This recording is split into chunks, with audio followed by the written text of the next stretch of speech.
Hola!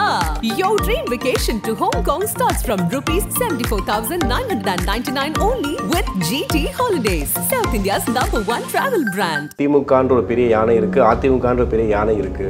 ரெண்டு யானை வீழ்த்தினாதான் விஜய் வந்து வர முடியும்ன்ற மாதிரி சொன்னாங்க. ஏன் ரெண்டு திராவிட கட்சி தான் தொடர்ந்து ஆண்டுகிட்டே இருக்கணும்? அந்த ரெண்டு திராவிட கட்சி அப்படின்னு சொன்னாருங்களா, அதுதான் ரெண்டு யானை. விவிகால்ல இருக்கிறது அப்படிதான் இருக்கும். கர்நாடக அரசோட சிம்பிள் அப்படிதான் இருக்கும். கேரளாவில் எப்படிதான்? கேரளா கவர்மெண்ட் தான். ஆமா, கொடியே வந்து ஸ்பெயின்ல இருக்க கொடியோட தான் இருக்குன்ற மாதிரி நிறைய இந்த மாதிரி டிராவல்ஸ்லாம் வருது. இதெல்லாம் விஜய் வந்து கவனிச்சிருப்பாரு. இன்னைக்கு தமிழகத்தினுடைய ஒரு முக்கிய அரசியல் கட்சி தலைவராக வரப்போகிறார், வந்து விட்டார் அப்படின் பொழுது கண்டிப்பா அந்த மாதிரியான விமர்சனங்கள்லாம் இருக்கும். இந்த கட்சி கொடி விடும்போதே ஒரு கொள்கையை சொல்லிட்டா கரெக்டா இருக்குமே, மற்ற கட்சிகளுக்கு தெரிஞ்சுப்பாங்களே என்ன எதுக்காக வராரு அப்படின்னு சொல்லி. மாநாட்டுக்கு பேசும்போது கண்டென்ட் இல்லாம போயிடல. இப்போ இந்த கொடி அறிமுக விழாவை முடிச்சுட்டு கூட விஜய் வந்து ஒரு ஸ்ட்ராங்கா பேசல. கட்சி ஆரம்பிச்சிருக்கோம், பேசிகிட்டே இருக்கணுன்றது ஒரு இருக்குல்ல சார். இவர் ஒரு இப்போ அதை பேசுகிறேன், அப்புறம் அதை பேசுகிறேன், இப்போ கோர்ட் ஆடியோ லான்ச்சே நடக்காதுன்றாங்க. நீங்கள் பக்கமாக பேசுறதுலாம் அதை கேட்கறதுக்குலாம் இப்போ யாருக்கும் நேரம் கிடையாது. உண்மையாக சொல்லப்போனால் பாயிண்ட் அரசியலே கொண்டு போய், ஆமாம், நவீன அரசியல் என்ன பாயிண்ட்டோ அதை சொல்லிட்டு போயிடுங்க. அவருடைய ஆடியோ லான்ச்சுக்கே சரியாக பேசாதவர் என்னங்க மக்கள் பிரச்சனையை பேசிட்டு போகிறது? வன்மத்தை கேட்குற மாதிரி தான் இருக்குது. ஏன்னா பல கட்சிகள் ஒரு கட்சி ஆரம்பிச்சிருக்காங்க, ஒரு வாழ்த்துக்கள் சொல்லுவாங்க. வாழ்த்துக்களே பெருசாக யாரும் இல்லை, சினிமாவில் இருக்கவங்களே பண்ணல. எல்லாருக்குமே ஒரு ஒரு ஒரு மனசில் ஒரு வன்மமும் ஒரு பொறாமையும் எல்லாமே உண்டு. வந்து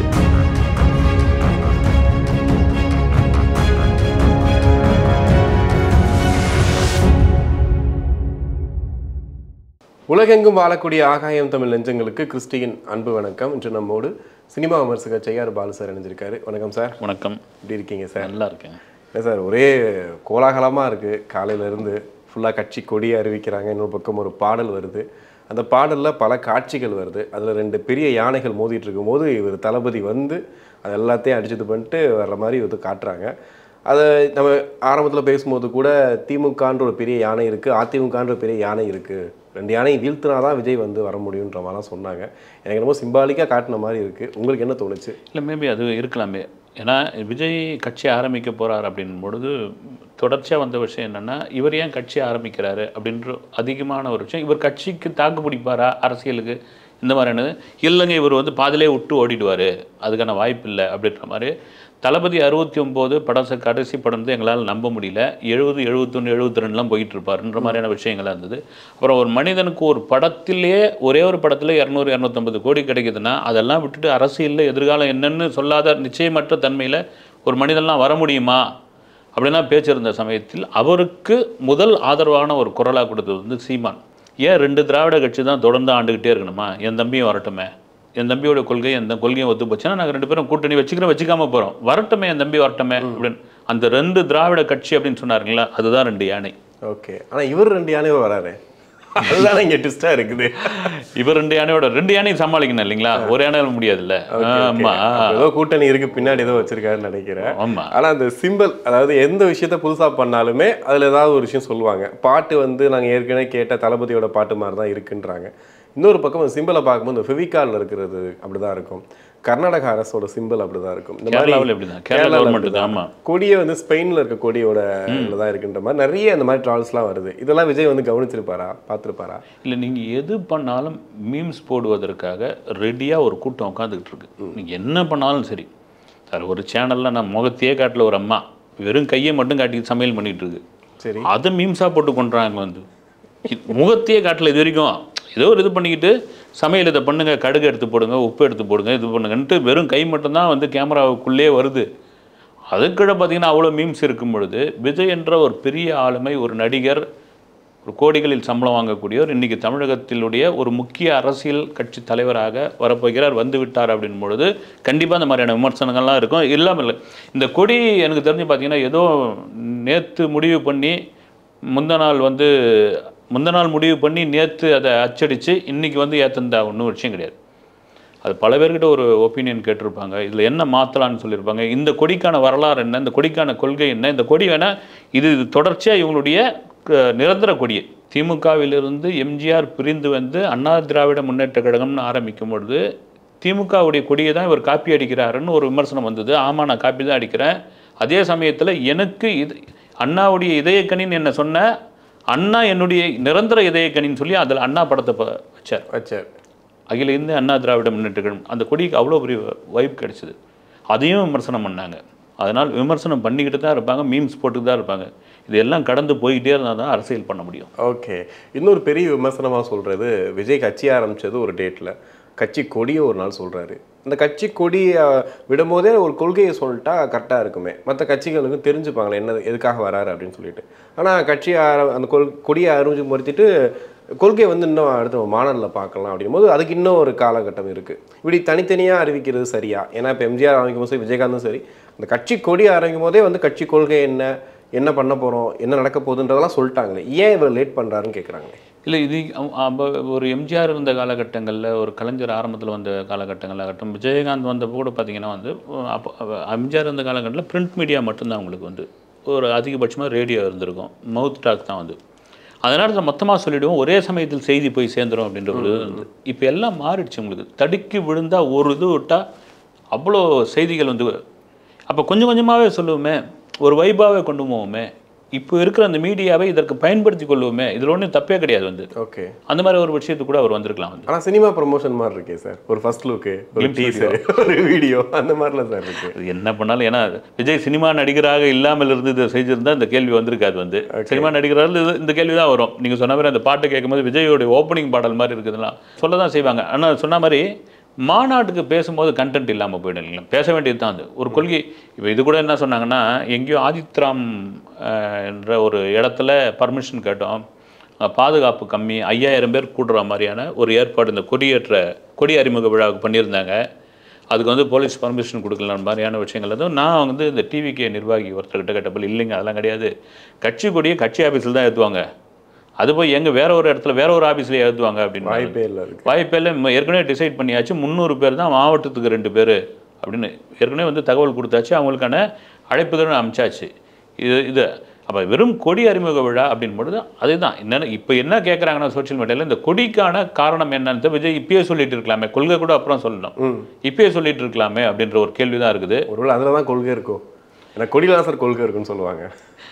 கொடி முக்கியம், கொடியை தாண்டி கொள்கையில் ஒரு கொள்கை இருந்தாலும் முக்கியமான கொள்கை மக்கள் பிரச்சனை, அதையும் சொல்லியிருக்காரு. மக்களுக்கு பிரச்சனை, இன்னைக்கு என்ன பிரச்சனை, அது ஆளுங்கட்சியாக தமிழக அரசாகட்டும் மத்திய அரசாகட்டும் எதுவாக இருந்தாலும் யாராக இருந்தாலும் பேசிட்டு ஆகணும்னு.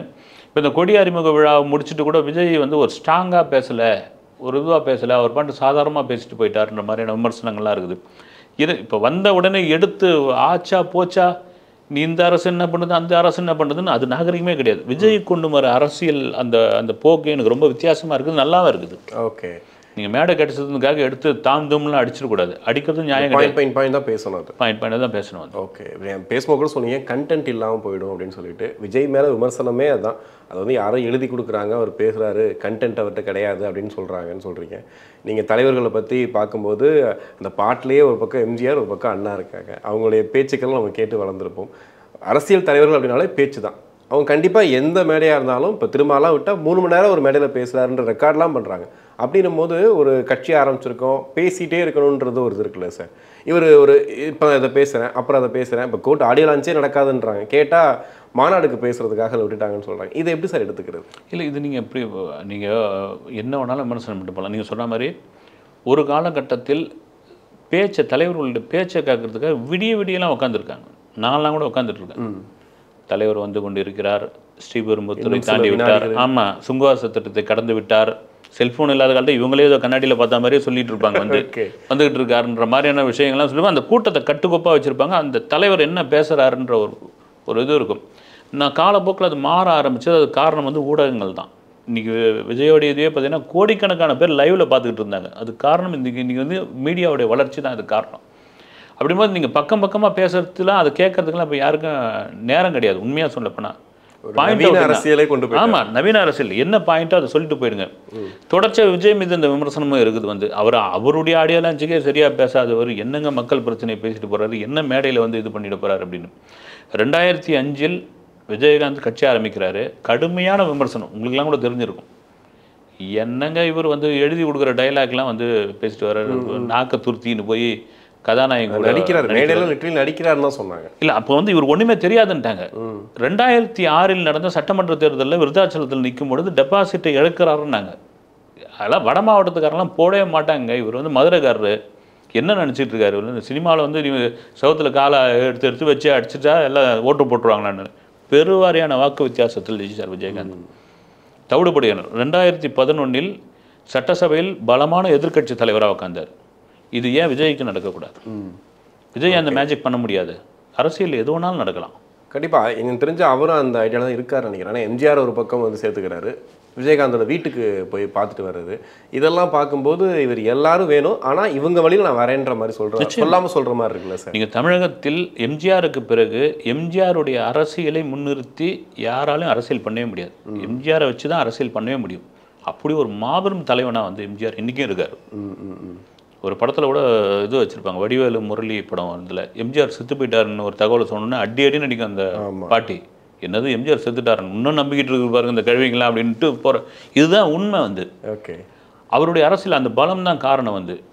விஜய் நீங்கள் சொன்ன மாதிரி எம்ஜிஆருடைய அரசியலும் விஜயகாந்துடைய அரசியலில் செய்த தவறுகளை நாம் செய்யக்கூடாது அப்படின்ற ஒரு விதத்தை எடுத்துக்கிறார். ஓகே, இப்போ நீங்கள் சொன்ன மாதிரி புதிய அரசியல் பண்ணுறாரு. ஓகே, பட் ஆனால் பௌர்ணமி அன்னைக்கு கொடியை வந்து கம்பத்தில் வந்து ஒத்திக்க பார்க்குறது, அதுக்கப்புறம் அந்த டைமுக்கு கொடியேற்றணும் அப்படிங்கிறது, 28 நட்சத்திரம்ன்ற கணக்கு, இந்த யானை, இந்த வாகை பூன்ற அந்த விஷயத்தை நடுவில் வைக்கிறது, இதெல்லாம் ஒரு சம்பிரதாயமாக இல்லை சம்திங் ஏதோ ஒரு விஷயத்தை வந்துட்டு விஜய் ஃபாலோ பண்ண ஆரம்பிச்சிட்டாரு அப்படின்ற மாதிரி தானே இருக்குது.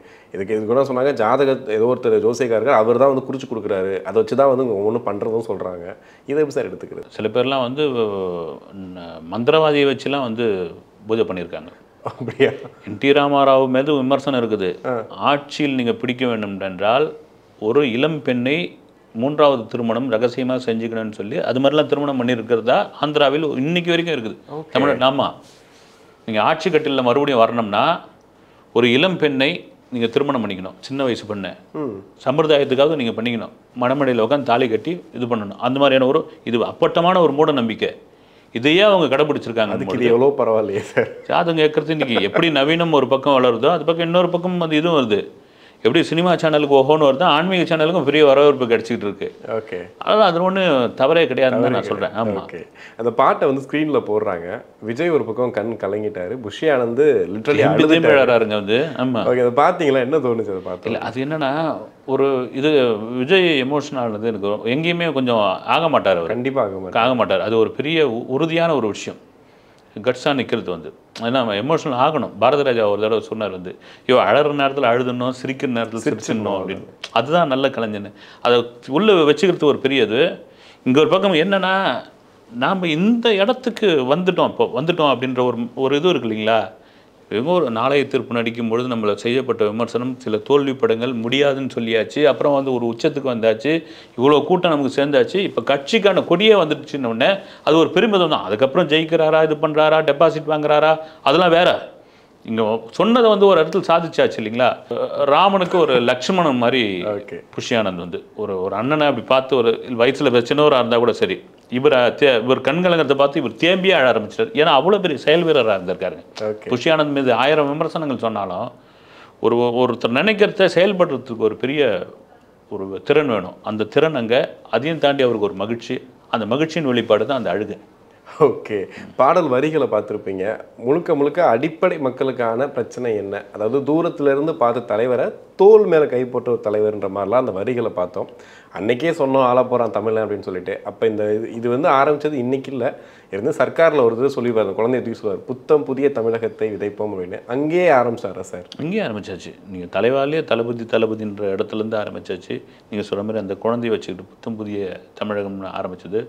ஆலப்புறான் தமிழன் தான் வந்து அவருடைய விஜய் ரசிகர்களுடைய தொண்டர்களுடைய தேசிய கீதமாக இன்னைக்கு வரைக்கும் கெரியர் பெஸ்ட்டு அதான். ஆமாம், அதை தாண்டி வந்து இதே பாடலாசிரியர் விவேக் எழுதின ஒரு விரல் புரட்சி. ஆமாம், எல்லாமே யாருக்கூட விஜயோட கொள்கை பாடல் மாதிரியே போய் முடிவு பண்ணி கொண்டு வந்தாச்சு வந்து. ஓகே, அதோட வெளிப்பாடு தான் இது. ஆமாம், ஃபைனலாக வந்து வன்மத்தை கக்கிற மாதிரி தான் இருக்குது. ஏன்னா பல கட்சிகள் ஒரு கட்சி ஆரம்பிச்சிருக்காங்க, ஒரு வாழ்த்துக்கள் சொல்லுவாங்க. அது மட்டும் இல்லாமல் விஜய் அப்படின்னும் போது ஒரு பெரிய ஒரு செலிபிரிட்டி, அவரை வந்து ஒரு கட்சி ஆரம்பிக்கும் போது எல்லா இடங்களையும் வாழ்த்துக்கள் வரும். ஆனால் வாழ்த்துக்களே பெருசாக யாரும் இல்லை, சினிமாவில் இருக்கவங்களே பண்ணல. பார்த்தீங்களா? இல்லை, கோட் ட்ரெய்லருக்கு வந்து அஜித் சார் வாழ்த்து சொன்னதான் சொன்னாங்க. இவ்வளோ பெரிய விஷயம் பண்ணியிருக்காரு, அஜித் சார் ஏன் வாழ்த்து சொல்லலன்றது தெரியல. கூட இருக்க யாருமே, ரஜினி சார்லேருந்து யாருமே அதை வாழ்த்தும் சொல்லலை. சரி, கட்சியில் சொல்லுவாங்க பார்த்தா ஒரு 2 பேர் தான் சொல்லியிருக்காங்க. ஸோ இதை எப்படி சார் எடுத்துக்கிறது?